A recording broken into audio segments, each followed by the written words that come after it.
말씀 읽고 함께 하나님 주시는 말씀 나눠보도록 하겠습니다. 본문은 출애굽기 20장 18절부터 21절까지인데요. 저 한 절 읽고 그 다음에 여러분 한 절 읽도록 하겠습니다. 제가 먼저 읽겠습니다. 뭇! 백성이 우레와 번개와 나팔 소리와 산의 연기를 본지라. 그들이 볼 때에 떨며 멀리 서서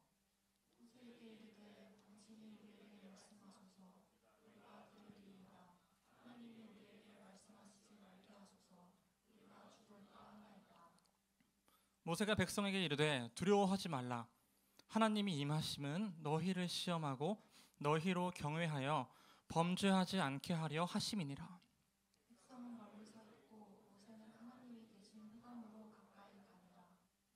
아멘. 오늘 말씀 제목은 흑암 속에 계시는 하나님입니다. 여러분 혹시 하나님 만나셨나요? 만나셨어요? 하나님을 만난다는 건 뭘까요? 때는 바야흐로 제가 중학교 3학년 때였습니다. 아직도 기억나요. 그날이 8월 8일이었습니다. 왜 8월 8일이 기억나냐면 그 당시에 제 중3 때 수련회를 갔는데 그 수련회 강사 목사님께서 이런 얘기를 하셨어요. 지금 밖에 세상은 그 베이징 올림픽 개막식을 한다. 베이징 올림픽 개막식이 8월 8일이에요. 중국 사람들이 8이라는 숫자를 좋아한대요. 근데 믿거나 말거나 모르겠어요. 어쨌든 간에 8월 8일을 하는데 그때 우리한테 이런 얘기를 했거든요. 지금 밖에서는 올림픽 개막식을 보려고 사람들이 가득 차 있는데 너희는 오늘 하나님을 만나고 가야 된다. 하나님을 보고 가야 된다. 그 이야기를 하는 거예요. 그게 너무나 근데 참 아이러니하고 되게 재미있는 건 그때 경험했던 은혜가 너무 컸습니다. 소위 하나님을 만났어요. 자, 그러면 하나님을 만났다. 어떤 느낌인지 알겠죠? 어떤 제가 공감각을 가지고 지금 얘기하는지 알겠죠? 하나님 만났다. 혹시 하나님 나는 만난 것 같다. 손 안 들어도 돼요. 오케이. 들 뻔했어요 지금. 자, 근데 하나님을 만난다는 건 도대체 뭘까? 하나님 만나는 건 뭘까요? 그럼 하나님을 만나는 건 뭔지 만나본 사람은 알지만 나는 아직 만난 것 같지는 않다라고 하는 사람들한테 되게 애매한 거예요. 사실 하나님 만난 기준이 뭡니까? 하나님 만나면 어떤 현상이 일어나요? 그러면 이제 수많은 경험들이 썰들이 나오기 시작해요.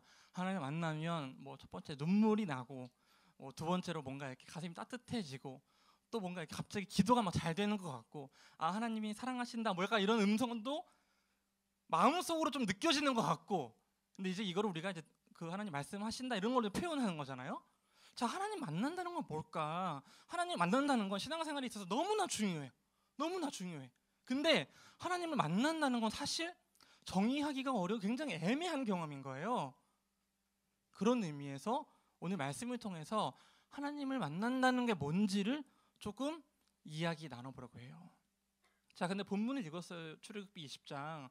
사실 출애굽기 20장은 굉장히 유명한 장이거든요. 왜 이 유명한 장이냐면 출애굽이 뭡니까? 이집트에서 나오는 거죠. 이스라엘 백성들이 이집트에서 나왔어요. 이집트 했어. 그 이집트에서 나온 걸 완벽하게 정리하고 기념비적으로 세우는 장이 출애굽기 20장이에요. 출애굽기 20장에 무슨 일이 일어나냐? 무슨 일이 일어나죠? 무슨 일이 일어나죠? 모세가 하나님께 율법을 받습니다. 근데 그 율법이 뭐예요? 십계명. 출애굽기 20장 1절 2절이 내가 너의 하나님 애굽 땅 종되었던 집에서 이끌어낸 내 하나님 여호와니라 라는 말씀을 시작으로 해서 1계명부터 10계명까지 쭉 나옵니다. 근데 제가 그 계명을 이야기하지 않고 굳이 뒤쪽 20장 18절에서 21절까지 고른 거예요. 자, 여기서 나오는 개념이 뭐냐면 하나님이 흑암 속에 계시다는 거예요. 흑암 속에. 좀 이야기를 들었을 때 약간 물음표가 던져지세요? 물음표가? 어떤 물음표죠? 하나님은 원래 어디 가운데 계셔야 될 것 같아요? 빛 가운데 계셔야 될 것 같아요. 찬양하자. 빛 대신 주 이거 하잖아요. 그렇죠? 어둠 가운데 빛으로 오시는 거잖아요. 그러니까 하나님의 역사가 놀라운 거잖아요. 근데 오늘 본문은 하나님이 흑암 속에 계시다고요. 이게 바로 우리가 하나님을 만난다는 것, 이것이 무엇인지를 이야기해주고 신앙생활에 있어서 정말 너무나 중요한 정수를 이야기해줍니다. 자, 하나님 만난다는 것은 무엇일까요? 출애굽기 20장 21절을 한번 읽어볼까요? 제가 시작하면 같이 있는 거예요. 시작. 백성은 멀리 서 있고 모세는 하나님이 계신 흑암으로 가까이 가니라. 지금 하나님이 어디에 계시죠? 흑암에 계십니다. 자, 이 아리송한 말씀 도대체 무엇일까? 출애굽기만 나오는 건 아니에요. 시편에도 나옵니다. 시편 18편 11절 한번 볼게요. 그가 흑암을 그의 숨는 곳으로 삼으사. 하나님이 흑암을 자신이 숨는 곳으로 삼으신다는 거예요. 그리고 뒤에 보니까 물의 흑암과 공중의 빽빽한 구름으로 그리하시도다. 마치 지금 출애굽기에서 불기둥과 구름기둥으로 이스라엘 백성을 인도하시는 장면을 상상하게끔 합니다. 자, 여러분, 하나님은 흑암 중에 계십니다. 무슨 말이냐면 이런 거예요. 여러분들이 지금 이 깊은 어둠, 깊은 흑암으로 들어가 보는 장면을 생각해 보세요. 첫째, 뭐가 보이죠? 뭐가 보이죠? 아무것도 안 보입니다. 여기선 뭐가 들리죠? 아무것도 안 들립니다. 여러분 마음은 어떨 것 같으세요? 저는 예전에 이제 어렸을 때부터 그런 상상을 종종 했었는데요.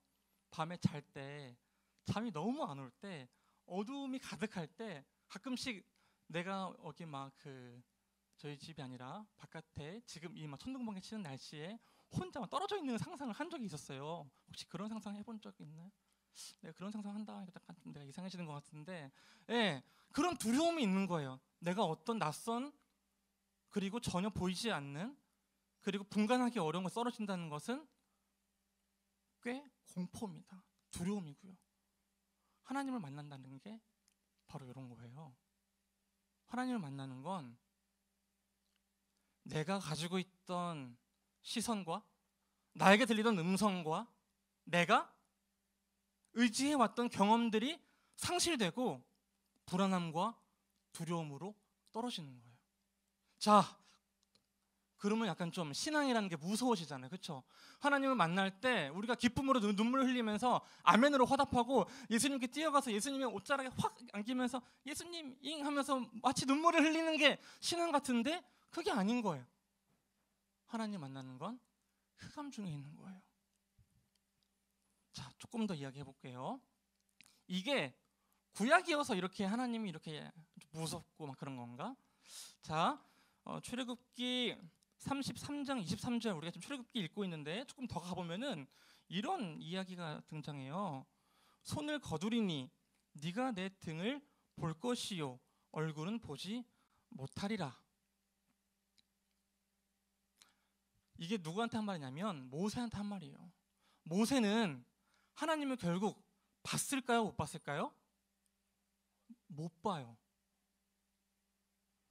자, 우리가 신앙생활을 한다면서 우리가 하나님을 만난다고 이야기하지만 사실 오늘 본문을 통해서 알 수 있는 건 하나님을 감히 인간이 담을 수가 없는 거예요. 여러분 생각해 보세요. 하나님은 어떤 분이신가요? 무한하시잖아요. 제한이 없잖아요. 여러분 신이잖아요. 사실 전능하시잖아요. 전지하시잖아요. 모든 걸 알잖아요. 자, 우리 인간은 어떻죠? 우리는 유한하죠. 죽음이 있죠. 잘 모르죠, 사실. 근데 이런 우리 인간이 하나님을 안다라고 확실히 이야기한다는 게 사실은 어불성설인 거예요. 인간이 하나님을 담을 수가 없는 거예요.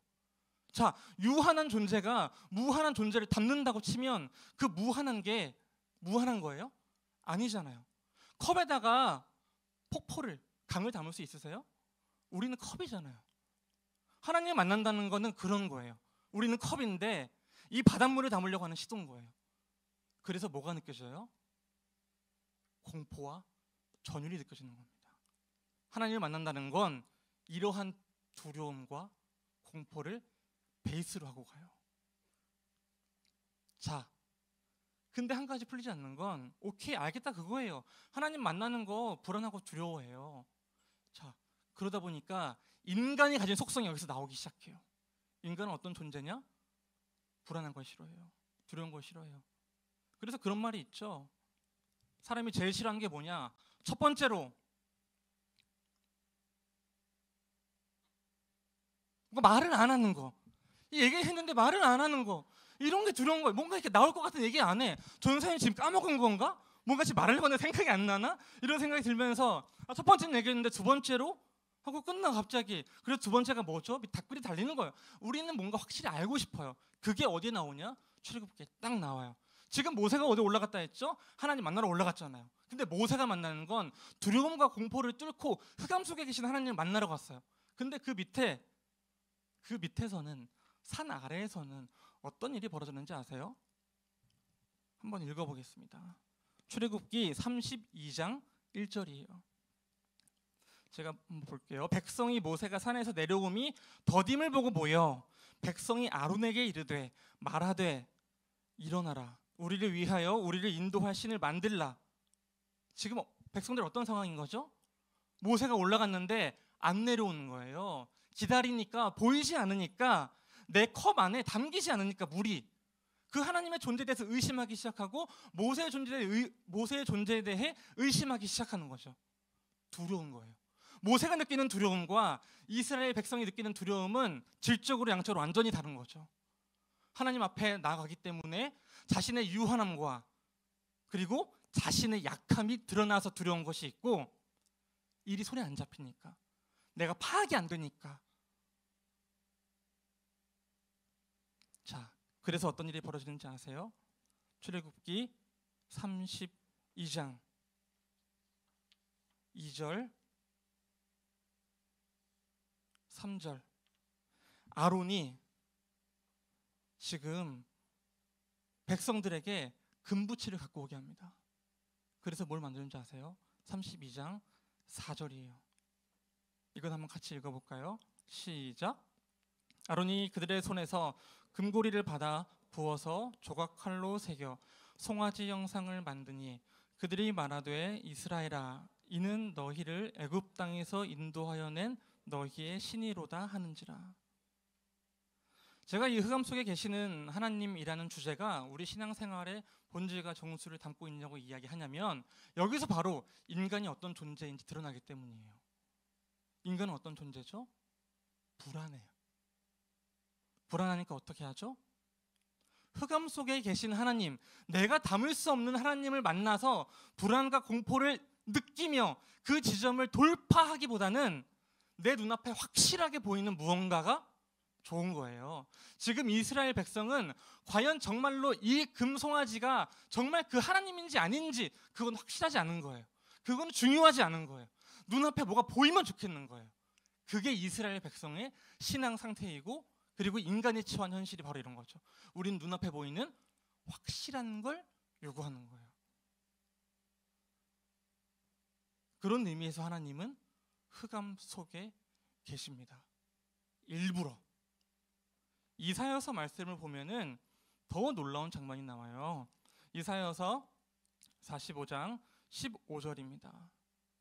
구원자 이스라엘의 하나님이여, 진실로 주는 스스로 숨어 계시는 하나님이시니다. 하나님이 숨어 있대요. 여러분 좀 이해가 되세요? 하나님이 왜 숨어 계시죠? 우상과, 우리가 만드는 우상과 하나님의 차이가 바로 이거라고요. 하나님은 일부러 흑암 속에 계시는 거예요. 때때로 숨으시는 거예요. 우상은 숨지도 못하고 흑암 속에 있지도 못해요. 왜냐하면 우리가 만들었으니까. 우리가 왜 만들었죠? 확실하려고, 불안하지 않으려고. 그러니까 우상이라는 것은 단순히 눈앞에 새겨진 어떤 형상이 있으면 그게 우상, 그게 아니에요. 본질은 뭐냐면, 우리가 이 불안함을 떨치기 위해서 당장 빨리 결과를 도출해내려고 싶은, 조금은 정당하지 않은 방법으로 빨리 결론을 맺고 싶어하는 그 마음, 이 불안한 마음을 흑암 속에 계시는 하나님 앞에 나아감으로 그 하나님을 마주하는 불안과 두려움이 아니라 그것을 피해서 더 빠른 길로 가는, 그것이 바로 우상 숭배인 거예요. 한 신학자는 그래서 이렇게 이야기를 하는 거죠. 모든 인간은, 심지어 본인이 종교가 없다고 이야기하는 무신론자일지라도 모든 인간은 종교적이다. 왜냐하면 인간의 모든 소비 생활은 결국 원하는 것을 손으로 받아내는 것이기 때문입니다. 가령 백화점을 봐라. 백화점은 최고의 신전이다. 그리고 눈에 보이는 무언가를 확실하게 얻을 수 있는 길이다. 백화점 좋아하는 분들 지금 제 정죄하는 건 아니에요. 열심히 여러분 일을 하시고 또 이렇게 잘 또 좋아하는 거 사세요. 근데 여기서 말하는 건 뭐죠? 신앙생활의 핵심은 우리는 때때로 눈에 확실히 보이는 것을 얻기 위해서 정말로 걸어가야 할 불안을 안 걸어가는 경우가 있는 거예요. 쉬운 길과 안정적인 길을 걸어가고 싶은 욕구가 우리 안에 있는 거예요. 그래서 히브리서의 기자는 이렇게 얘기합니다. 히브리서 11장 1절입니다. 믿음은 바라는 것들의 실상이요 보이지 않는 것들의 증거니. 여러분, 믿음은 바라는 것들의 실상이에요. 바라는 것이 뭐죠? 여러분, 바라는 것이 뭐예요? 지금 가장 여러분들이 소망하는 게 뭐예요? 그거는 여러분들 손에 없잖아요. 그렇죠? 근데 그 믿음은 뭐냐면 바라는 것들, 지금 나에게는 없지만 내가 소망하는 거지만 그거를 내가 마치 실상 보이는 것으로 여기는 마음이라는 거예요. 우리는 이거를 너무나 쉽게 우상으로 대체하려고 하는 거죠. 수많은 눈에 보이는 정말로 쉬운 것들로. 근데 믿음은 하나님이 보이시지 않지만 하나님께 나아가는 길은 너무나 어렵지만 때로는 공포와 전율을 갖고 있지만 그것을 마치 살아있는 것처럼 우리 가슴 안에 가지고 있는 것. 또 뭐죠? 보이지 않는 것들의 증거. 하나님은 보이지 않으세요. 예수님이 보이세요? 성령님이 보이세요? 성령님이 여러분 마음 가운데 내주하시죠. 근데 성령님은 안 보인다고요. 사실 하나님 안 보인다고요. 믿음은 보이지 않는다고요. 하지만 증거는 뭐죠? 증거는 눈에 가시적으로 보이는 거예요. 그러니까 신앙생활이라는 건, 믿음이라는 건 당장 내가 가지고 있지 않지만 흑암 속에 계시는 하나님이지만 그 하나님을 믿고 따르는 것. 그리고 뭘 배격하는 거? 금붙이를 걷어서 송아지를 만드는 걸 배격하는 거. 이게 믿음이고 신앙생활이라는 거예요. 하나님이 왜 흑암 속에 계신다고요? 모습을 보이셔서 편하게 만들어주면 되잖아요. 그러면 그게 우상숭배의 길인 거예요. 우리는 하나님께 끊임없이 물으며 이분이 하나님인가요? 내가 지금 하나님을 어떻게 알아가고 있나요? 끊임없이 돌아보면서 신앙생활에 대해서 매일매일 새롭게 어둠 속에서 배우게 되는 거예요. 자, 그러면은 우리가 이제 좀 이런 생각을 해볼 수가 있어요. 신앙생활 너무 어려운 거 아닌가요? 신앙생활 너무 힘든 거 아닌가요? 너무 복잡스러운 거 아닌가요? 하나님은 도대체 왜 우리한테 굳이 이런 길을 걸어가라고 요구하시는 걸까요? 하나님의 그 원대한 비전이 오늘 우리가 읽은 본문에 더 나와 있습니다. 출애굽기 20장 19절 한번 읽어볼게요. 모세에게 시작. 모세에게 이르되 당신이 우리에게 말씀하소서.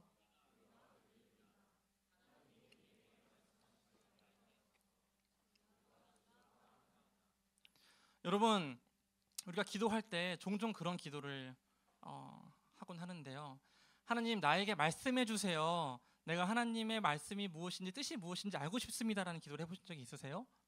근데 이스라엘 백성은 하나님이 우리에게 말씀하지 말라고 간곡히 이야기를 하고 있어요. 왜냐하면 우리가 죽을까 하나이다. 자, 도대체 무엇일까요?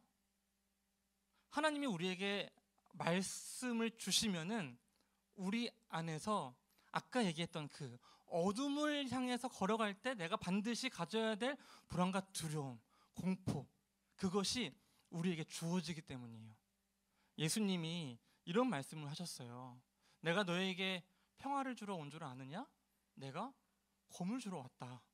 예수님 평화 주시러 온 거 아니에요? 주는 평화 막힌 담을 허셔내라는 찬양도 있거든요. 근데 예수님은 검을 주러 오셨대요.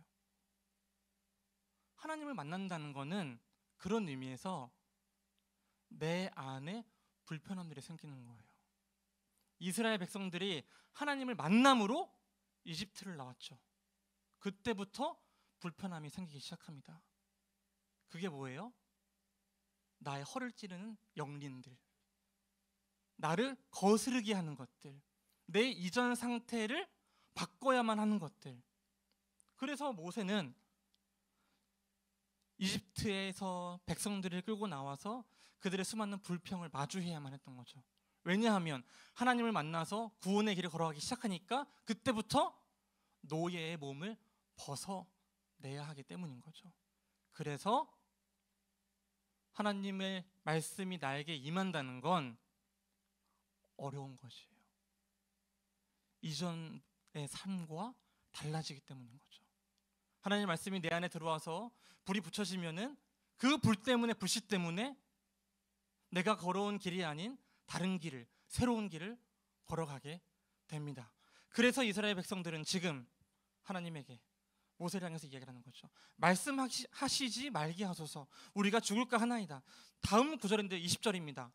모세가 백성에게 이르되 두려워하지 말라, 하나님이 임하심은 너희를 시험하고 너희로 경외하여 범죄하지 않게 하려 하심이니라. 자, 여러분, 여기서 되게 재밌는 거는 모세가 백성들에게 두려워하지 말라라고 했어요. 그럼 그 다음에 논리적으로 어떤 말이 나와야 될 것 같아요? 하나님이 임하시면 너희에게 시험이 아니라, 이런 식으로 나와야 되지 않을까요? 시험 받는다는 거 여러분 좋아하세요? 시험 들었어, 나 시험이 있어. 여러 시험이 있는데 시험은 유쾌하지 않잖아요, 사실은. 근데 두려워하지 말라, 이 안정시키는 이 말의 이유가 하나님이 임하시면 너희를 시험하기 때문이래요. 이 시험이 뭘까요? 제가 예전에 아내랑 이제 그 연애할 때 일입니다. 대학교 한 2학년, 3학년 때쯤이었는데요. 제가 이제 청년부에서 리더였어요. 소그룹 리더. 근데 그거 아세요? 사실 소그룹 리더들이 굉장히 큰 이제 부담감이 하나 있는데, 같은 장소에서 소그룹을 하다 보면은 옆 소그룹의 이야기가 점점 커지면서 웃음소리가 커질 때 살짝 긴장감이 들어요. 그러면서 우리 소그룹 더 재밌어야 되는데 압박감이 생기거든요. 정확히 저의 아내가 제 옆에 있는 소그룹 리더였어요. 근데 우리 소그룹은 굉장히, 제가 약간 그런 조금 이렇게 수를 썼어요. 살짝 일부러 남들 아이스크림 안 먹을 때 일부러 아이스크림 하나씩 사오고, 그럼 약간 아이스크림 먹을 때 약간의 특권의식이 미묘하게, 우리 소그룹은 다른 소그룹과 달라, 이런 느낌이 있거든요. 사실 그런 거 너무 지금 이거 비밀 공개해 버렸나? 예. 그래서 참 그때 미숙했어요. 우리 둘 다 리더였는데 리더 모임 끝나고 그렇게 싸우는 거예요. 아내가 이렇게 연락이 와요. 좋냐? 이렇게 연락이 와요. 너무 재밌어 보이더라, 키키. 이렇게. 그 키키가 무서운 거잖아요, 사실은. 아내랑 이렇게 이야기를 하다가, 근데 갑자기 언젠가 아내가, 그래서 우리 그래도 서로 최선을 다하자, 내가 잘못한 건 아니잖아, 이러면 제가 항변을 했는데, 아내가 어느 날 갑자기 저한테 한 영상을 이렇게 보내주면서 자기가 배운 게 있다는 거예요. 그 배운 게 뭐냐면, 한마디로 욕하면 이거예요. 조금 유치한데, 내 남자의 원을 크게 그려라라는 제목의 강의였어요. 내 남자의 원을 크게 그려라. 약간 조금 뭔가 너무 옛날 10년 전 강의예요. 그때는 이런 게 있었어요. 뭐냐면 원을 그 사람을 꽉 잡으려고 원을 작게 그려놓으면 그 원을 벗어나는 일이 많아서 싸움이 커지고, 그리고 심지어 그 관계가 발전하지 못하는 관계가 되니까 원을 크게 그려놓으라는 거예요. 믿으라는 거예요. 그 사람이 성장할 수 있는 가능성을 보라는 거예요. 제가 지금 이 이야기를 왜 하냐면, 바로 이 하나님이 우리에게 주시는 그 시험, 유쾌하지 않은, 하나님을 만나서 공포를 느끼고 내 이전의 길들을 거슬러야 하고 내 성향이 아닌 것들을 해야 하고, 신앙생활이라는 이름 아래에서 평화만 누리고 싶은데 그 불편하고 위장된 평화를 걷어내고 때로는 검으로 싸울 수 있는 그 불편함을 마주하는 것, 그걸 왜 하는 거라고요? 하나님이 시험을 왜 주는 거라고요? 여러분들의 원을 크게 그리고 싶어 하셔서 그러는 거예요. 하나님이 이스라엘 백성을 향해서 그리고 싶어하는 원은 너무나 원대한 원이었어요. 잘 보세요, 여러분. 집안이 평화롭고 모든 일이 잘 풀리고 모든 관계가 다 좋고 하나님이 일일이 모든 것에 확실한 응답을 주시고 이러면 너무나 즐겁고 편한 아름다운 신앙생활일 것 같으세요? 그러지 않거든요. 오히려 우리는 시험을 마주하면서 흑암 속에 계시는 하나님을 만나게 되면서 성장하게 되는 거예요. 그 불안함과 두려움과 공포 때문에 우리가 성장하게 되는 거라고요. 이스라엘 백성이 우상 숭배를 하면서 가장 나쁜 건 뭐냐면 거기에 머무르게 된다는 거예요. 더 이상 성장이 어려운 거예요. 이제 말씀을 맺겠습니다. 그런 의미에서 하나님께서 이스라엘 백성을 향해 내가 너희를 출애굽시킨 이유가 있다라고 밝혀놓은 구절이 있습니다. 그게 바로 레위기 11장 45절이에요. 한번 다 같이 읽어보겠습니다. 시작. 나는 너희의 하나님이 되려고 너희를 애굽 땅에서 인도하여 낸 여호와라. 내가 거룩하니 너희도 거룩할지어다. 아멘. 여러분, 신앙생활의 목표가 무엇인가요? 목적지가 무엇인가요? 다양한 목적지와 목표가 있죠. 그러면 궁극적인 목표는 무엇일까요? 정말 궁극적인 거. 예수님 믿고 구원받고 위로를 얻고 상처가 치유되고 그 다음은 뭐죠? 하나님이 주인 되심을 인정하는 거 오케이. 하나님께 맡겨드리는 거 오케이. 그 다음엔 뭐죠? 기도 제목이 응답되고 오케이 좋아요. 그 다음 뭐죠? 정말 어려워 보이는 구절 바로 요거예요. 내가 거룩하니 너희도 거룩하라. 도저히 지금으로는 하나님의 거룩만큼 우리가 하나님의 거룩을 닮아갈 수 있을까? 간극이 보이잖아요. 근데 생각해 보세요. 이스라엘 백성은 이 간극이 정말로 커 보였을 거예요.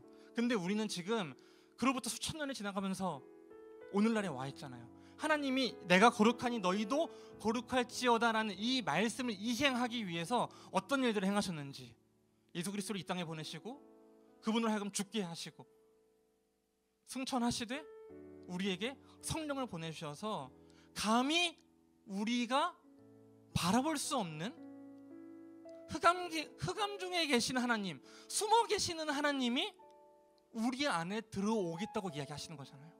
왜냐하면 뭘 크게 하고 싶어서 우리들의 원을 여러분을 향하여서 하나님이 가지고 계신 그 목적이 확실하게 있습니다. 여러분 그것을 믿으시고 그것이 신앙생활의 목표인 것을 아시면 좋겠어요. 실제로 한번 신약성경 마지막으로 읽어볼게요. 베드로전서 11장 15절부터 16절까지입니다. 함께 읽겠습니다. 오직 너희를 부르신 거룩한 이처럼 너희도 모든 행실에 거룩한 자가 되라. 기록되었으되 내가 거룩하니 너희도 거룩할지어다 하셨느니라. 아멘. 참 감사한 건 작년 말부터 저희 교회에게 주어진 정말로 가장 큰 화두가 거룩과 성숙이었어요. 저는 사실 오늘 말씀을 전하면서도 내가 이 주제를 좀 이야기하는 게 맞을까? 하나님의 사랑이 얼마나 큰지, 십자가의 사랑이 얼마나 큰지, 여러분 한 사람 한 사람을 위한 그 하나님의 은혜와 위로와 치유의 역사가 얼마나 큰지를 이야기해 주는 게 그 위로가 더욱더 따뜻한 우리의 새해를 출발하는 데 좋은 지점이 되지 않을까? 고민이 들면서도 한편으로는 목표 설정을 해야 된다. 하나님이 우리에게 주시는 그 목표가 얼마나 큰지를 확고하게 설정해 놨을 때, 그리고 그 하나님께 나아가는 것이 얼마나 두렵고 무서운, 나에게 말씀하시 마소서, 그 말씀이 나에게 들어왔을 때 내가 변화될 때 생겨나는 그 아픔이 들었기 때문에 그냥 하나님 말씀하지 마세요, 저 이렇게 살게요라고 이야기해서 할 수밖에 없었던 이스라엘 백성의 이야기를 나눠야겠다. 지금 이 1월 달에 우리가 새해를 시작하면서 여러분 뭐 목표가 있으신가요? 고민 중이세요? 1년 동안 내가 무엇을 성장해야 할지 혹시 좀 생각을 해보셨나요? 그게 없었다면 지금 우리가 한번 그 설정을 해야 됩니다. 하나님이 나를 향해서 그려주신 그 원의 크기는 어떨까? 지금 나는 여기 한 발자국씩만 걸어 다니고 있는데 사실 하나님은 내 원을 엄청나게 크게, 어떻게? 누구를 닮을 정도로? 하나님을 닮을 정도로 그려놓으신 거예요. 신앙생활에 우리가 궁극적으로 추구해야 할 목표는 바로 거기에 있는 겁니다. 내가 하나님을 닮아가려고 하는 것. 여러분 그거 가능하세요? 가능하세요? 믿으시기 바랍니다. 가능하세요. 시간 함께 찬양할 때 우리 주 하나님 다시 한번 찬양하려고 하는데요, 이 찬양할 때 그 마치 시내산 위에서 모세를 향해 올라와라, 불편하고 두렵고 암흑이지만, 흑암이지만 올라와라라고 하는 그 하나님의 모습을 생각하면서 하나님, 내가 그 흑암 속으로 걸어갑니다라는 결단의 마음을 갖고 함께 찬양하겠습니다. 우리 주 하나님, 우리 주 하나님, 큰 영광과 존귀를 받기에 합당하신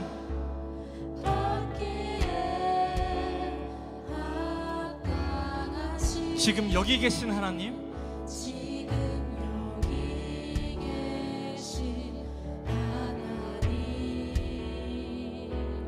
온 천지 만물을 지으시고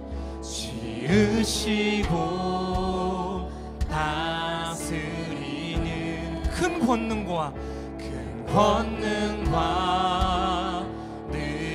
능력으로 주의 말씀 이루시리, 주의 말씀 이루시리.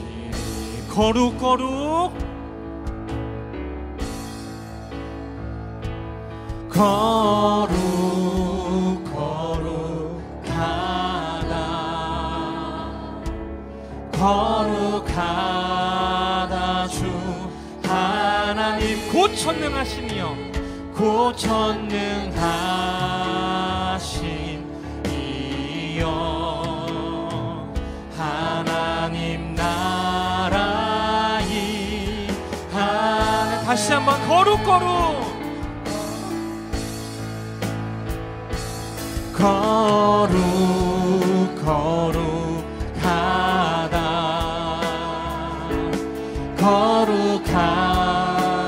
주 하나님, 곧 전능하신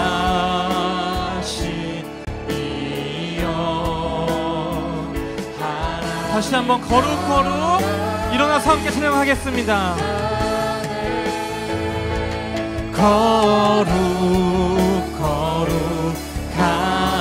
거룩하다 주 하나님, 거룩하다 주 하나님, 곧 전능하신 이여, 하나님 나라이 하네. 어제도 계셨고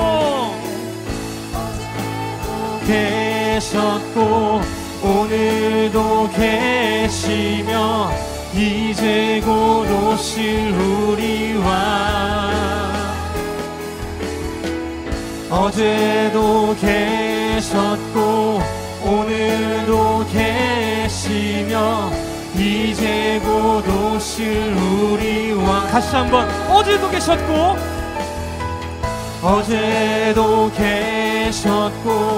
오늘도 계시며 이제 곧 오실 우리와. 마지막으로 함께 고백하겠습니다. 어제도 계셨고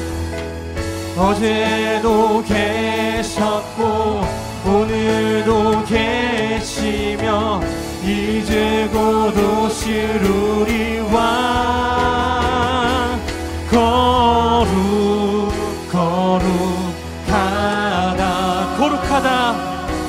거룩하다 보천능하시니요 보천능하시니요 하나님 나라 임하네.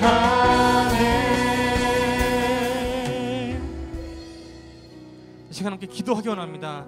기도할 때 우리 첫 번째 기도는 하나님 앞에 이러한 고백을 드렸으면 좋겠습니다. 하나님, 하나님께서 우리를 부르실 때 우리가 각자의 처해진 상황 가운데 그 하나님의 부르시는 신의 산으로 우리가 올라갈 수 있게 인도해 주옵소서. 비록 하나님께서 우리에게 말씀해 주실 때 그 말씀이 우리 안에 심겨진 공포와 불안이 되어 주님, 나는 그저 여기에 이 자리에 있고 싶습니다 라고 이야기하고 싶지만 그럼에도 불구하고 하나님이 보여주시는 곳으로, 부르시는 곳으로 흑암 속에 계신 하나님을 마주하러 나아가기 원합니다. 이 시간 기도하실 때 하나님, 내가 하나님을 향하여 나아가기 원합니다. 흑암 속에 계신 하나님께 걸어가기 원합니다. 기도 제목 붙들고 다 함께 주여 한번 부르시고 기도하겠습니다. 기도하겠습니다. 주여, 주님 아버지, 하나님께서 부르실 때, 말씀을 주실 때 내 안에 두려움과 불안도 함께 커져갑니다.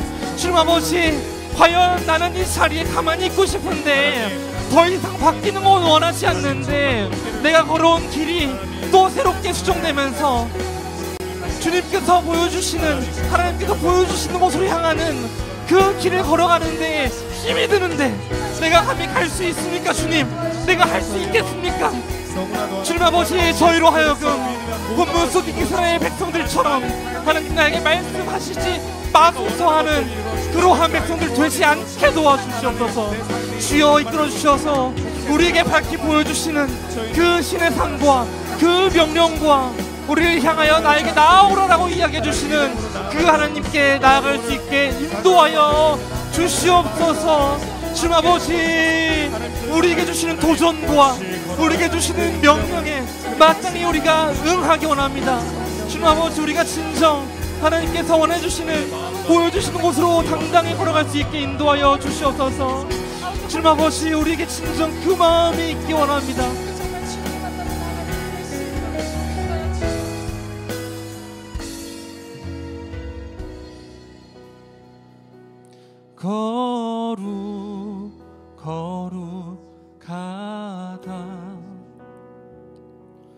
거룩하다 주 하나님, 고천능하시니요 하나님 나라 임하네.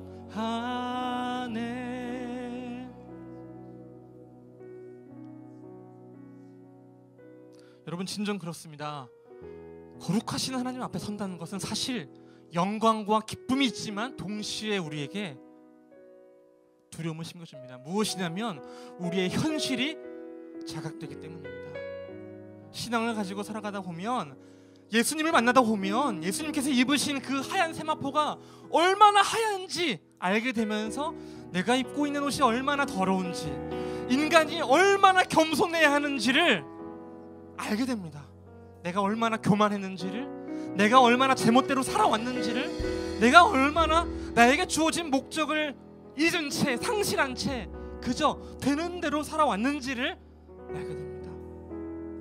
이 시간 하나님께 고백하는 시간이기 원합니다. 하나님, 내가 겸손해지기 원합니다. 하나님의 무한하신 지혜와 권능 앞에서, 그 계획 앞에서 내가 철저히 낮아지고 나의 현실이 무엇인지 자각하기 원합니다. 기도하겠습니다. 하나님, 우리가 마치 모든 것을 아는 척하며 살아갑니다. 이렇게 하면 되겠지, 저렇게 하면 되겠지 하면서 모든 것이 내 손 안에 있는 것처럼 살아갑니다.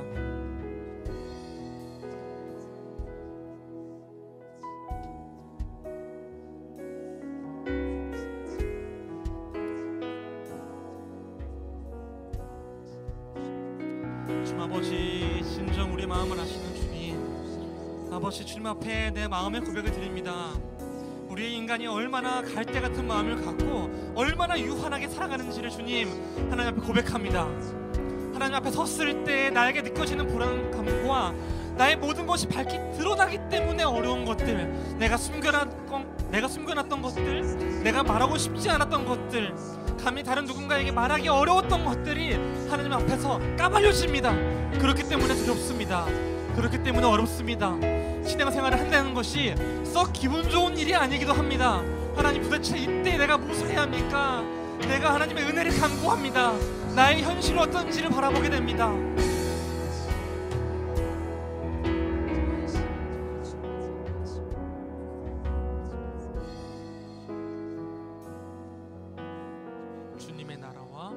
주님의 나라와 뜻이 나의 삶 속에 임하시며 주님 알기를 주만 보기를 소망해.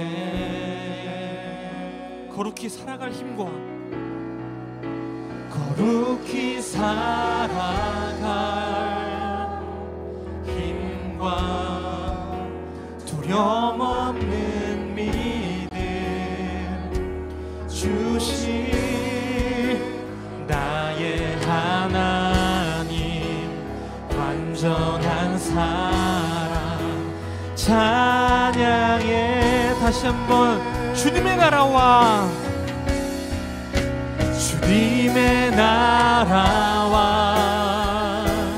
뜻이 나의 삶 속에 임하시며 주님 알기를 주만 보기를 소망해.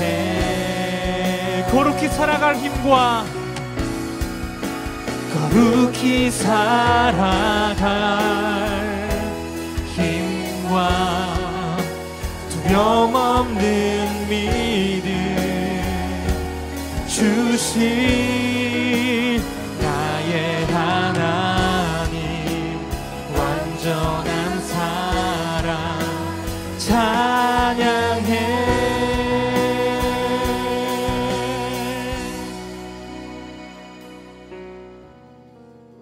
여러분, 저희가 거룩과 성숙을 이야기하면 부담스러운 것이 사실입니다. 왜냐하면 우리의 삶은 하나님을 따라가기는커녕 내가 봐도 거룩하지 않은 것 같기 때문인데요. 두려움이 넘치기 때문인데요. 그래서 마치 이 거룩해라라는 이 이야기가 부담감이고 율법처럼 다가와서 우리의 폐부를 치르게 되는 경우가 많습니다. 그때 저희가 기억해야 되는 건 바로 이것입니다. 이스라엘 백성은 언제나 하나님이 어디 계시는지를 외쳤습니다. 하나님 졸고 계십니까? 우리가 이렇게 고통받는데 어디 계십니까? 그러한 하나님을 향한 부르짖음과 문제 제기에 대한 하나님의 대답이 예수 그리스도와 특별히 성령이십니다. 하나님이 성령을 보내주신 이유는 단 하나, 확실한 것입니다. 무엇이냐면 내가 너희와 함께 거하겠다. 이제는 하나님은 어디 계십니까? 하나님 정말로 계시는 거 맞습니까? 라는 그 질문이 나오지 않게끔 내가 성령으로 너희 안에 거하겠다고 확실하게 이야기해주겠다. 이게 바로 성령님을 보내주신 이유거든요. 성령님은 단순히 우리에게 감정을 요동하게 하거나 눈물을 흘리게 해주시는 그런 은혜 주시는 분, 그 너머에서 우리와 함께 하시기를 원하시는 그 임마누엘 하나님의 완성판이고 결정체입니다. 여러분, 우리가 성령님이 안에 계시기 때문에 이 찬양을 할 수가 있는 거거든요. 거룩히 살아갈 힘과 두려움 없는 믿음. 이 시간 기도하실 때 이렇게 기도하겠습니다. 하나님, 우리가 담대히 내 안에 계시는 성령님께 의지하여 그 거룩을 완성해 가기 원합니다. 내 안에 계신 성령께 의지하여 거룩한 삶으로 하나님을 닮아가는 삶으로 나아가기 원합니다. 성령님께 의지하겠습니다. 하나님께 고백함으로 우리의 기도를 드리도록 하겠습니다. 함께 기도하겠습니다. 하나님 아버지, 우리가 진정 내 안에 계신 성령께 의지하여 기도합니다. 내 안에 계신 성령께 의지하여 한 발자국 한 발자국 걸어갑니다. 주여 이끌어 주시고 인도하여 주시옵소서. 우리 마음 가운데 진정 성령께서 계시오니 내주하시는 성령으로 인하여 우리에게 주어진 그 거룩의 명령, 거룩이라는 목표, 우리를 향해 원을 그려주시는 그 하나님의 원이 무엇인지를 알게 하시고 그것을 이룰 수 있게 인도하여 주시옵소서. 주여 이끌어 주시고 인도하여 주시옵소서. 지켜주시옵소서. 하나님 함께해 주시옵소서. 주님 아버지, 친정 성령께서 우리 안에 계십니다. 아버지, 우리가 성령께 의지하여 성령님을 통하여서 하나님을 만나며 하나님께로 나아갈 수 있게 지켜주시옵소서. 주님 아버지,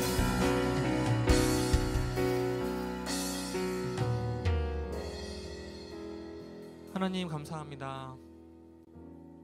하나님을 만난다는 것이 그렇게 결코 쉬운 것이 아님을 알고 있습니다.